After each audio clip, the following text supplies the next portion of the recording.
We interviewed several very successful people who were able to turn their life into their dream life. Here's the advice that they had to give. But you know, whatever it is that you're after, just keep on moving forward and just don't stop. I mean, you got to be just relentlessly persistent in your pursuit of whatever it is you're after, and it's just inevitable. I think you'll be successful. But there's dream, struggle, victory. And what's interesting is they're all equal. So if you have big dreams, you don't get to sign yourself up for small struggles and then big victories. They're all commensurate, or they're all equal. And so it's like, I look back at my life, you know, I always had dreams and goals. I always wanted to like do something with my life. And I hope your listeners that hearing this are feeling that same feeling, meaning even if when they were kids, because you know how it is, it's like when we're kids, we're like, I want to be an astronaut, or I want to be a doctor, you know, whatever it is. And then life happens, you know, we have to pay the rent, we have to pay the mortgage, like we have kids, there's illnesses, like there's challenges. And so sometimes some of our dreams shrink to fit our current lifestyle. We cannot become prisoners to the value judgments of other people. We got to follow our own instincts and our own guides. Yeah. Be very careful about comparison, because you are your biggest competitor.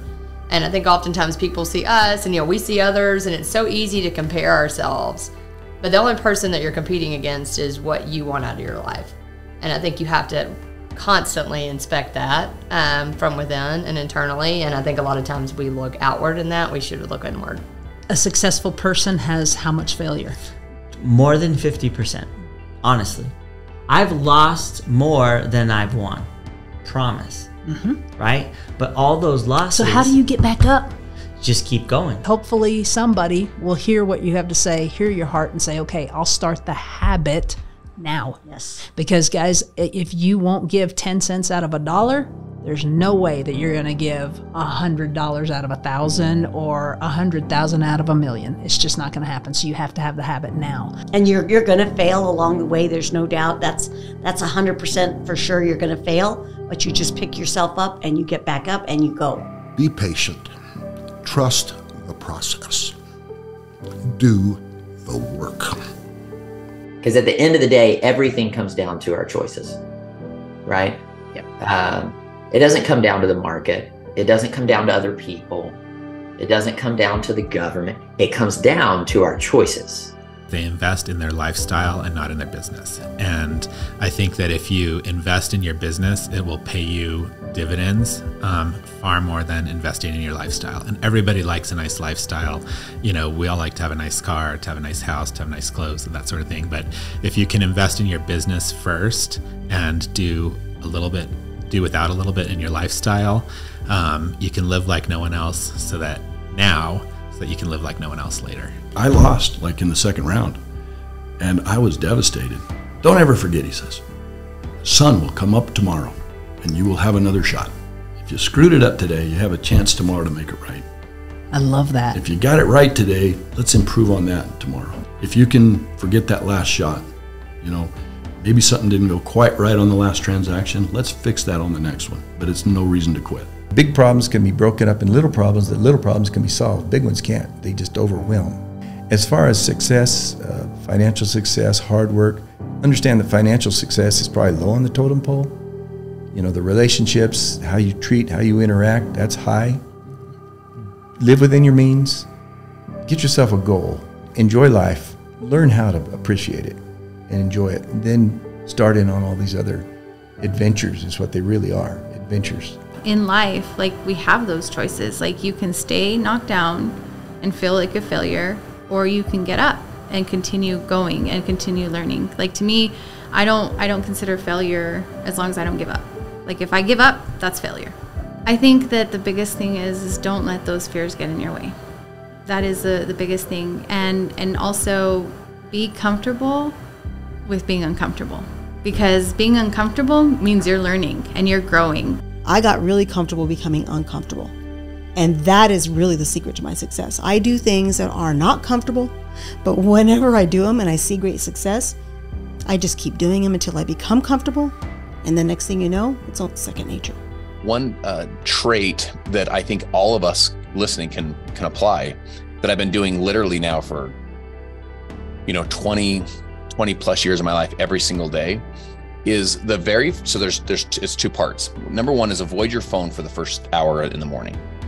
You know, most people live in a world of reaction to distraction versus a world of intentional creation. And you want to intentionally create your life versus react to the distractions of life. The second thing is take at least the first 10 minutes of the morning and pour positive into your mind. You got to understand the weeds grow automatically. The negativity, the doubt, the fears, the stress, particularly in situations like we're in now, where there's like economic stress and there's inflation stress and potential or current recession stress and global conflict stress. And there's just a lot happening. We'll have political stress regardless of what side you're on as we head into an election cycle next year. So there's just so much happening all at once. So you say to yourself, how do I pour positive into my mind and stand guard at the door of my mind and change the inputs in? So it's I equals IO. Input in equals input out. How do I change the inputs in so I change the inputs out? And the first thing you can do is listen for 10 minutes in the morning. Your brain works on wave cycles, and it works on 10.5 wave cycles per second in the morning, which basically just means you're more rested. And you want to listen with what I call relaxed belief, believing it's possible for you. It's possible for you to create and design an extraordinary life. It's possible for you to achieve your dreams and goals. Because remember, if you didn't even think it was possible, like in other words, if it's completely impossible, you're not going to put a lot of time and energy and effort and passion and drive and work and grind into something that's literally impossible, for crying out loud. Like, you're just not going to. You first have to at least believe it's possible. Now, it may not be possible for me, but it's at least possible, right? And then you got to say, is it possible for me? Do I have confidence and belief in myself? Can I pull this off? Once you have that, then you're willing to push through, and have delayed gratification and do all that work that it takes. So that listening with relaxed belief, believing it's possible for you. And if you take care of people and you make sure that you put them first, it's on. And that's in any sales job. That's in any job, really. And it's so crazy that if you just do that, the amount of opportunities that come your way. I don't think I'm special in any way. I don't think there's anything special about me. It's just that something in me drives me. We all want a big life, and there's no reason why we shouldn't have it. Like, what in the heck is stopping us? We all deserve it. Yes. There's no boundaries. I genuinely believe that.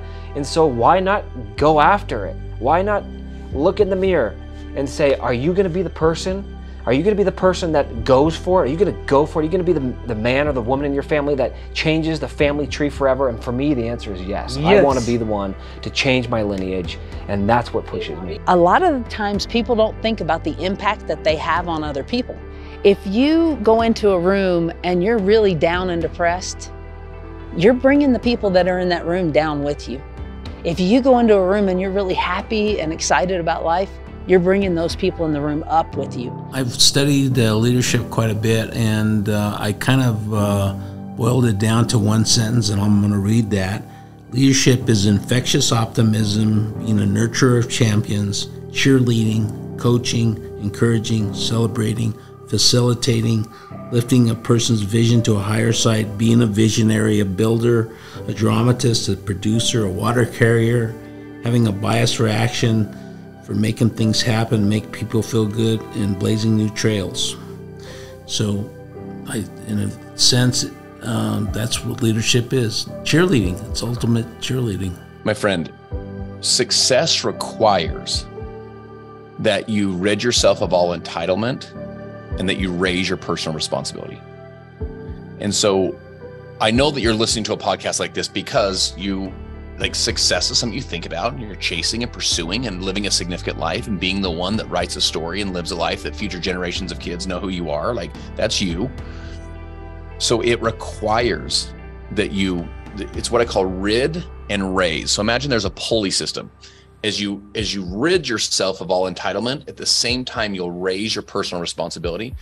And it feels very kind of threatening and scary to do this sometimes, because we're thinking, we almost want to hold on to some of these excuses that we've made. We want to hold on to some of the reasons. We want to say, but you don't understand. You don't understand. This is how I was raised.